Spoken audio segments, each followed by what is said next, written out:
ولا تحسبن الله غافلا عما يعمل الظالمون إنما يؤخرهم ليوم تشخص فيه الأبصار مهطعين مقنعي رؤوسهم لا يرتد إليهم طرفهم وأفئدتهم هواء وأنذر الناس يوم يأتيهم العذاب فيقول الذين ظلموا ربنا أخرنا إلى أجل قريب نجب دعوتك ونتبع الرسل أولم تكونوا أقسمتم من قبل ما لكم من زوال وسكنتم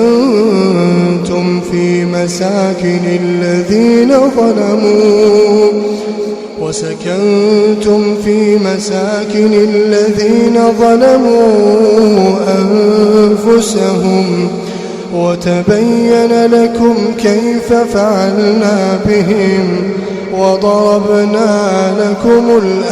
الأمثال وقد مكروا مكرهم وعند الله مكرهم وإن كان مكرهم لتزول منه الجبال فلا تحسبن الله مخلف وعده رسله إن الله عزيز ذو انتقام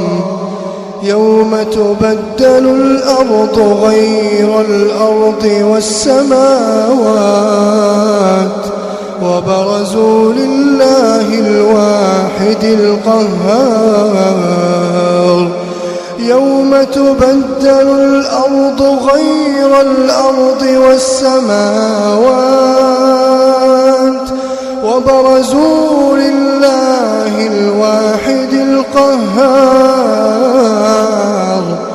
وترى المجرمين يومئذ مقرنين في الأصفاد سرابيلهم من قطران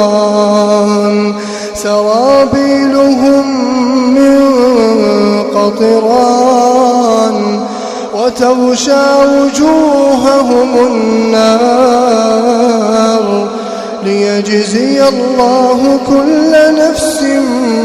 ما كسبت إن الله سريع الحساب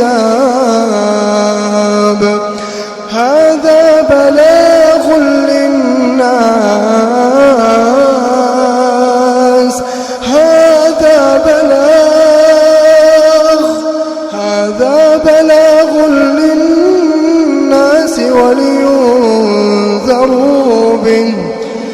ولينذروا به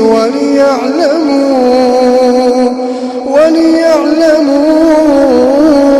أنما هو إله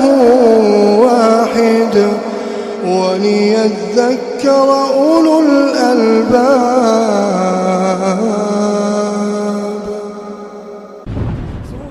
TV قرآن